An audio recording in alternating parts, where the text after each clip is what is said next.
प्रदेश में 2027 का विधानसभा चुनाव जैसे जैसे नजदीक आ रहा है वैसे वैसे राजनीतिक गर्मी बढ़ती जा रही है। दोस्तों नमस्कार, आदाब, सत श्री अकाल। मैं पंकज कुमार, चर्चा विद पंकज पर। दोस्तों मैं बात करने वाला हूं गुसाईगंज विधानसभा सीट की। दोस्तों गुसाईगंज विधानसभा सीट वही विधानसभा है जिस विधानसभा सीट से समाजवादी पार्टी से 2022 में अभय सिंह विधायक बनकर विधानसभा पहुंचे थे। दोस्तों लगभग 13,000 वोटों से वह जीतकर विधानसभा पहुंचे थे। उन्होंने राज्यसभा के चुनाव में समाजवादी पार्टी के विपक्ष में जाकर भाजपा के प्रत्याशी को वोट दे दिया था। तब से समाजवादी पार्टी उनसे नाराज थी और कुछ समय बाद उन्हें पार्टी से निष्कासित भी कर दिया गया था। दोस्तों बात करने वाले हैं इस विधानसभा के जातिगत समीकरण की और 2027 के विधानसभा चुनाव में कैसा रहेगा मुकाबला। दोस्तों यदि यहाँ के जातिगत समीकरण की बात करें तो यहाँ पर लगभग 18 से 22% वोट बैंक यादव समाज का है।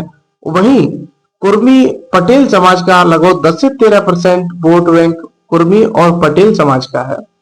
दोस्तों यदि बात करें ब्राह्मण समाज की तो ब्राह्मण समाज का भी 7 से 8% वोट बैंक इस विधानसभा सीट पर पाया जाता है। दोस्तों ठाकुर समाज 6 से 7% वोट बैंक इस विधानसभा सीट पर ठाकुर समाज का पाया जाता है और ये कहीं ना कहीं भारतीय जनता पार्टी का कोर वोटर भी माना जाता है।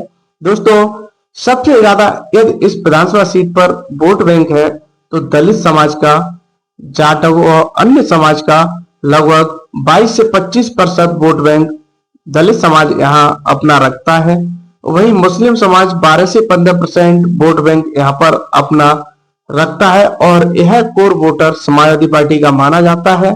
दोस्तों वहीं मौर्य, शाक्त, कुशवाहा जो अन्य ओबीसी समाज के लगभग 10 से 12% वोट बैंक यहाँ पर पाया जाता है। वहीं यदि बात करें निषाद, मल्ला, केवट लगभग 6 से 7% वोट बैंक दोस्तों इस समाज का यहाँ पर पाया जाता है।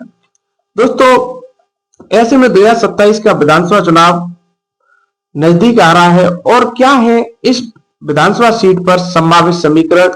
यह विधानसभा सीट 2008 के परिसीमन के बाद में अस्तित्व में आई और 2012 में पहली बार विधानसभा चुनाव हुआ और यहाँ पर 12 के चुनाव में समाजवादी पार्टी के प्रत्याशी अभय सिंह ने चुनाव जीतकर दोस्तों विधानसभा का रुख किया था और उन्होंने बीएसपी के प्रत्याशी इंद्र प्रताप सिंह तिवारी को लगभग 11,000 वोटों से चुनाव हराया था। वहीं दोस्तों 2017 के विधानसभा चुनाव की यदि बात करें तो 2017 में दोस्तों यहां से इंद्र प्रताप सिंह तिवारी बीजेपी से प्रत्याशी थे और अभय सिंह को लगभग 10,000 वोटों से चुनाव हराकर वह विधानसभा पहुंचे थे। वहीं दोस्तों 2022 के चुनाव में अभय सिंह ने बीजेपी की प्रत्याशी आरती सिंह तिवारी को 13,000 वोट से हराकर विधानसभा का रुख किया। दोस्तों ऐसे में एक नाम इस विधानसभा सीट से चर्चा का विषय है लोटर राम निषाद का।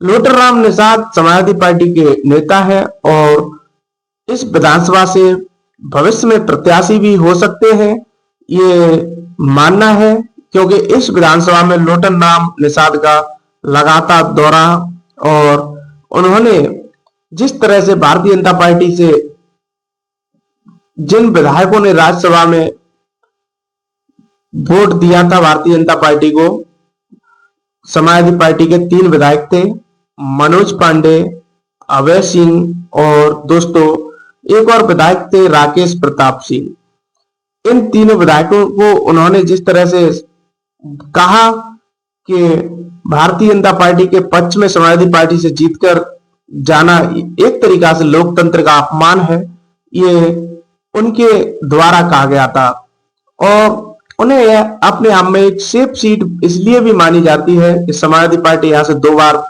विधानसभा का चुनाव जीत चुकी है और दोस्तों लोटर राम निषाद लगभग निषाद समाज का भी वोट बैंक यहाँ 6 से 7% है। यदि 27 के समीकरण की बात करें तो 27 का समीकरण यहाँ पर स्थानीय नेता और पार्टी लहर इन सभी तथ्यों पर निर्भर करेगा कि 27 में किस पार्टी की लहर बनती है और स्थानीय नेता उसकी जमीनी पकड़ क्या है, जनता के बीच उसकी पहचान क्या है, इन सभी बीच बातों पर निर्भर करेगा 2027 का विधानसभा चुनाव। दोस्तों यदि समाजवादी पार्टी लोटर राम निषाद को टिकट देती है तो ऐसे में यदि बीएसपी किसी दलित और अच्छे नेतृत्व वाले प्रत्याशी को वहां पर उतारती है तो कहीं त्रिकोणीय मुकाबला देखने को मिल सकता है, क्योंकि जो दलित वोट बैंक है उसका भी फैक्टर एक अच्छा खासा है। दोस्तों मुस्लिम और यादव वोट बैंक तो समाजवादी पार्टी का कोर वोटर माना जाता है।